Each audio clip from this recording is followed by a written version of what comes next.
കൊൽക്കത്ത സ്വദേശിയായ ഇയാറിന്റെ പ്രഭാത ഭക്ഷണത്തിന് പത്തരമാറ്റ് കേരള രുചിയെന്ന് നാട്ടുകാർ.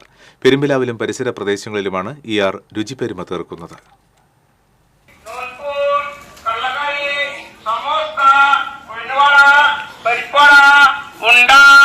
രാവിലെ 6 മണിക്ക് തുടങ്ങും ഇയാറിന്റെ പ്രഭാത ഭക്ഷണ വണ്ടിയോട്ടം. സ്കൂട്ടറിൽ ഘടിപ്പിച്ച ചെറിയ ഹാൻഡ് മൈക്കിൽ പൊറോട്ട, വെള്ളയപ്പം, ഇഡ്ഡലി, നൂൽപുട്ട്, കടലക്കറി, മുട്ടക്കറി, സമൂസ തുടങ്ങിയ ഉൽപ്പന്നങ്ങളുടെ സ്വന്തം ശബ്ദത്തിലുള്ള വിളിച്ചുപറയൽ നാട്ടുകാർക്ക് സുപരിചിതമാണ്.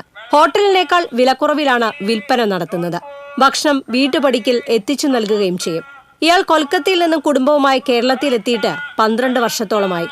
പൊറുവൂർ ചീനിത്തുറ പാടശേഖരത്തിന് സമീപം 3 സെന്റിൽ മക്കളും ഭാര്യയോടൊപ്പവുമാണ് താമസം. കേരളത്തിലെത്തിയ സമയം മരം കയറ്റ് തൊഴിലാളിയായിരുന്നു.